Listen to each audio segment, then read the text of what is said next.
नमस्कार रीना की किचन को आपण को स्वागत। अंडा को विभिन्न प्रकार रे खाई थांती किंतु आज आसंतु मु अंडा को आउ एक नुआ शैली रे प्रस्तुत करिबि। सेति अल्प तेल रे जीरा फुटे देली, तापर पियाज आउ कंचा लंका या को काटिकी रखिथिली और पियाज टाको रखिदेली, कंचा लंका को पकई देकी सेतिरे चुनी चुनी करी काटी रखिथिबा आलू हळदी आ लूण को देई ताको भल भाव रे एमिति किछि समय भाजी नेली।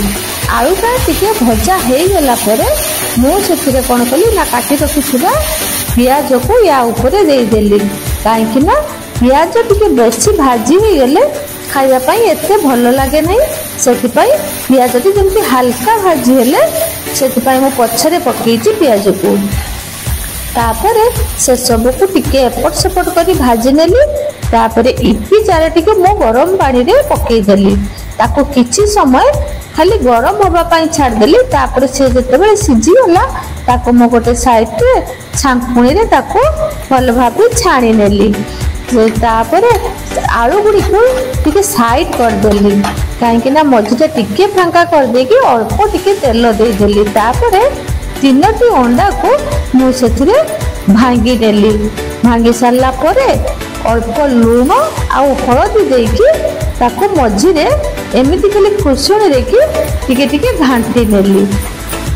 ताको आलू गुड़ी को काढ़ी की अंडा भाजी हे थांता, जेहेतु मु आलू गुड़ी को अल्प थिला ताको साइड कर देली आ ता मझिरे अंडा को पकई सेथिरे टिके लंका देके ठुकु ठुकु ठुकु ठुकु करके ताको फुटी नेली, जेमिति अंडा भुजिया हुए बस ठीक सेमिति ही ताको मु भाजी नेली।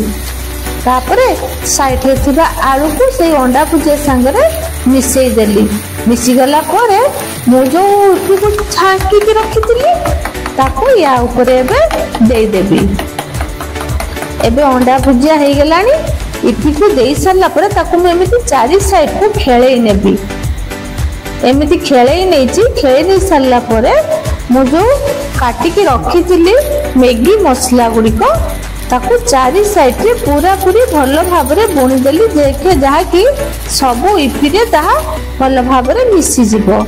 ए सब मिसी गला परे तापरे सेजवानी चटनी टिके मु या ऊपर दे देली, काहेकि ना सेजवानी चटनी टिके पकेले तार टेस्ट पूरा 2 गुणा बढ़ी जाए। सेतिपई सेजवानी चटनी की पकई ताको एमिति भल भाव रे मिसी देली।